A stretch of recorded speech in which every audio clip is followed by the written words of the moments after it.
Alors, je reviens dans cette voice note sur un petit débrief que je voulais vous faire par rapport à la Biennale Amants Vivants qui a fermé ses portes donc en octobre dernier. Là. Et là, quasiment un mois après l'ouverture, on est remis nos émotions et du coup, je voulais vous faire déjà vous remercier pour toutes celles et ceux qui sont venus voir cette Biennale et vous expliquer un petit peu les coulisses et ce qui en est ressorti en fait de tout ça. Donc, Amants Vivants, c'est la première Biennale d'écologie culturelle en France qui est portée par l'Association pour un design soutenable, qui est donc une association d'intérêt général, qui avait vocation, et c'était très très très important pour nous, de pouvoir créer une nouvelle typologie d'événements. Donc ce n'est pas un salon, on n'est pas une galerie, on n'est pas une institution, c'est pas un musée. Tous les projets qui étaient présentés sont des projets qui sont vivants, sur lesquels les gens travaillent. Les participants du coup n'ont pas payé pour être présentés, tout a été pris en charge par l'association. L'entrée était gratuite pour tout le monde. Et ça, c'était vraiment l'objectif de la création un peu inédite de cet événement un peu ovni, de suivre vraiment nos envies profondes, de faire rayonner à un public très très très très large cet art de vivre plus conscient et plus en contact avec le rythme de nos écosystèmes et inspirer vraiment des lois d'évolution du vivant. Donc ça, c'est vraiment, je crois, la grande force et ce qui vous a aussi beaucoup touché, c'est que avant tout, c'est la générosité de partage de personnes qui sont câblées solutions. C'était pas du tout une exposition qui mesurait l'épaisseur de l'ombre, quoi. C'était vraiment un voyage au pays des solutions adapté aux temps qui viennent. Et ça, c'était très très important pour nous. On l'a avec Marie-Cassandre Bultel et Armelle Lalo, qui sont les deux cofondatrices. Avec moi, c'était vraiment une envie depuis le début de faire ce choix sans compromis en fait. Donc ça a été possible grâce à la confiance et à la complicité, à la générosité des mécènes. Donc on les remercie encore grandement. Et là, l'idée c'est de pouvoir poursuivre en fait aussi et s'entourer d'un club de mécènes qui soit vraiment impliqué et investi dans ces sujets, pas de manière superficielle, mais aussi avec le cœur ouvert dans une posture en fait où on peut pas tout faire en un jour en fait. Mais à un moment donné, il faut quand même se mettre en action et en élan et soutenir un événement pionnier comme ça, indépendant, parce que c'est aussi une grande spécificité, c'est qu'on est complètement indépendant. Cette biennale, c'est faire aussi être pionnier en tant que mécène qui soutient l'écologie culturelle en France. Et c'est pas peu de le dire parce que c'est une nouvelle voie, je crois, qui s'ouvre et qui est très très très prometteuse parce qu'en fait elle touche beaucoup de pans de notre vie, parce que notre art de vivre tout simplement touche notre quotidien à chaque instant en fait. Donc ça, c'est très important pour nous de le rappeler ici. On va justement consolider cette équipe de mécènes pionniers avec d'autres mécènes qui, on l'espère, qui vont être un peu triés sur le volet pour rejoindre le quart battant justement de ces pionniers, avec des ambitions qu'on est en train de peaufiner, mais en tout cas des actualités chaque année. L'année qui ne portera pas la Biennale, on aura une grande création qu'on est en train d'imaginer et avec beaucoup d'enthousiasme et d'élan. Donc on vous en dira plus bientôt, mais en tout cas c'est quelque chose qui va encore une fois être inédit et qui va continuer d'embrasser la dimension un petit peu sensorielle et d'expérience quelque part de ce lieu.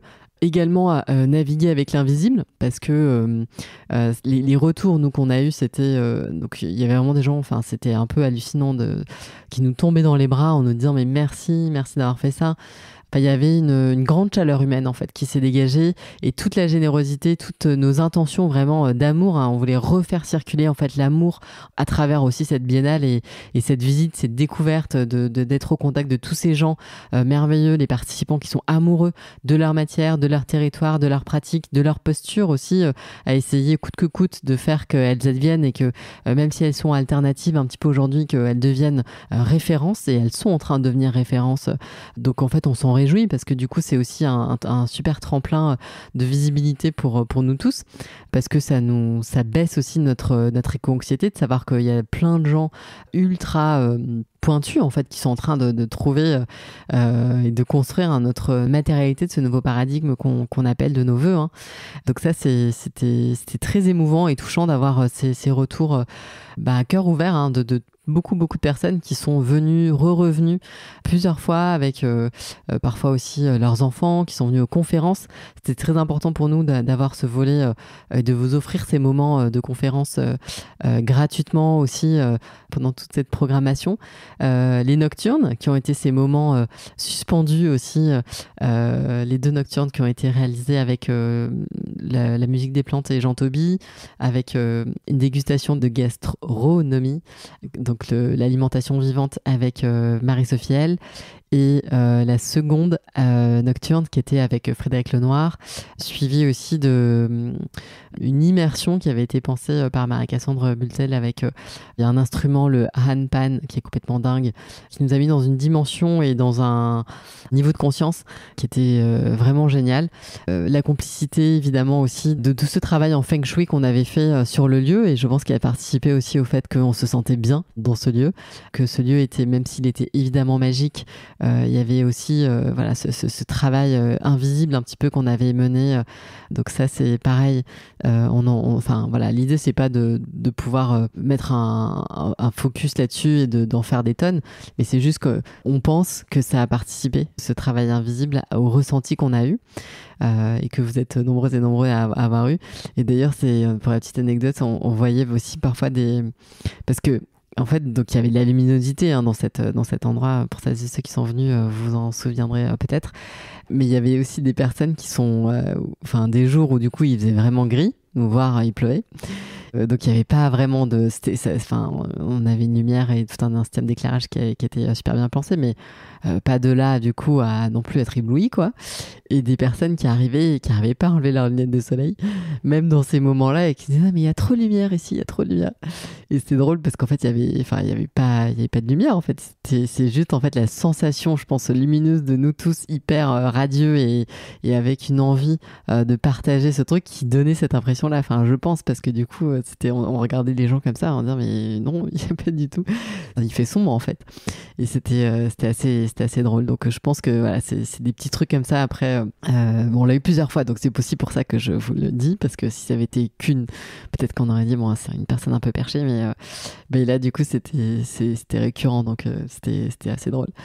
Et je remercie encore une fois Laurence Falzon qui du coup a su tellement bien naviguer avec nos critères très très très très drastiques pour la scénographie. La scénographie qui a vraiment fait beaucoup de l'expérience de ce lieu. La scénographie des espaces de convivialité aussi pensée par Julien Bollard et Jeanne Bacouche. Donc ça c'était aussi très... On les remercie vraiment.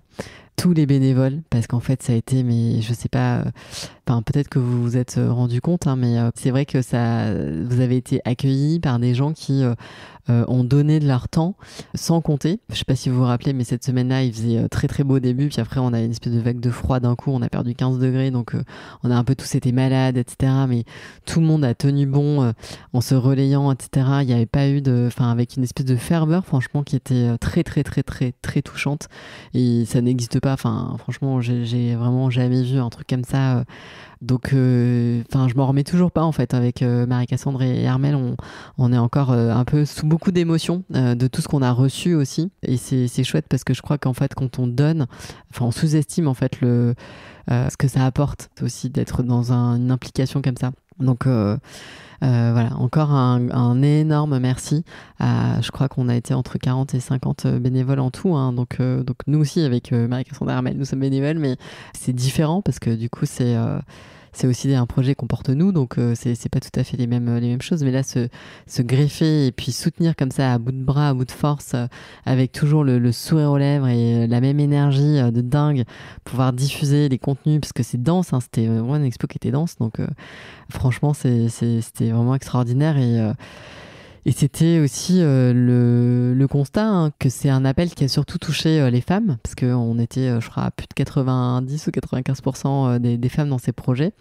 Plus ou moins d'ailleurs dans les mécènes aussi, hein, en tout cas Donc c'est pas du tout, nous on n'est pas, enfin vous l'aurez compris, hein, on n'est pas dogmatique dans l'assaut et je pense qu'à chaque fois que moi je terminais les visites et que je partageais l'œuvre de Jérémy Gobet à la fin, le triptyque là, son grand triptyque avec sa pièce du coup qui est imprimée en 3D, du zoom, parce que c'est l'empreinte en fait, ça s'appelle empreinte quantique, et donc c'est un zoom un zoom micro macro d'un corail disparu à La Réunion. Et donc pour un des derniers triptyques, il y avait ce zoom qui a été réalisé en biopolymère, et comme malheureusement le biopolymère complètement génial que Jérémy Gobet a imaginé coûte une fortune, vraiment une fortune, il n'a pas pu du coup le réaliser et l'imprimer parce que c'était assez grand.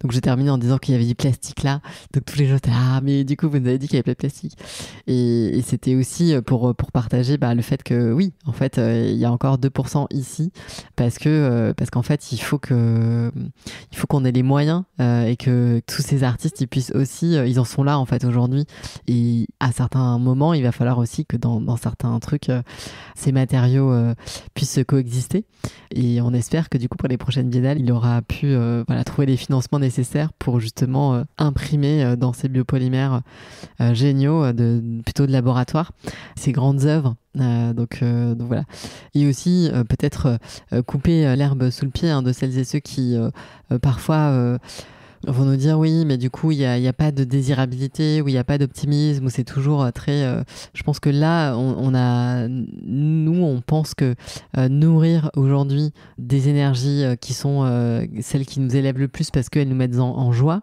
dont l'énergie d'amour pour ce qu'on fait, en fait, savoir ce qu'on aime et le faire vraiment avec le cœur, etc. Je pense que c'est le meilleur moyen de naviguer en fait avec le plus de panache possible dans tous les challenges qu'on va être appelé à surmonter ces mois et années qui arrivent.